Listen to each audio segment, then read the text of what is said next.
அதெல்லாம் நான் பாத்துக்கிறேன். அவளெல்லாம் ஹர்ட் ஆகாதீங்க, அதெல்லாம் வருத்தெல்லாம் கிடையாது, சரியா? சதுரங்க விளையாட்டில் ராஜாக்களின் சோழியை முடிக்கும் ராணியின் வானளாவிய அதிகாரம் அனைவரும் அறிந்ததே. விஜய் விவகாரத்தில் அவரின் ராணியை கையில் எடுத்துக்கொண்டு அறிவாலயம் அரசியல் ஆட்டம் ஆடுவதாகவும், விஜய் மகளிர் தினத்தை கொண்டாட திட்டமிட்ட நிலையில் மனைவிக்கே வீட்டில் இடம் தராதவர் தமிழக மகளிருக்கு மட்டும் என்ன செய்து விடுவார் என்பதை திட்டமிட்டே ட்ரெண்டிங் செய்வதாகவும் இந்த விவகாரம் அரசியல் ரூட்டில் இன்னும் சூடு பிடிக்கிறது.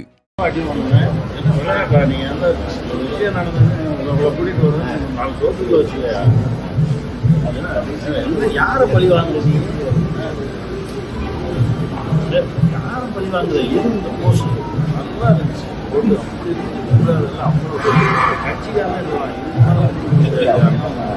இதற்கிடையே சங்கீதா எங்கே எனும் இந்த ஒற்றை மர்ம கேள்வி தமிழக மக்கள் மத்தியில் மட்டுமல்லாமல் லண்டன், கனடா உள்ளிட்ட நாடுகளில் பகுதிகளில் வசிக்கும் சர்வதேச இலங்கை தமிழர்களையும் பதபதைப்புக்குள் தள்ளியிருக்கிறது. அப்படி என்னதான் நடக்கிறது விஜய் வட்டாரத்தில் என்பதை இந்த வீடியோவில் காண்போம்.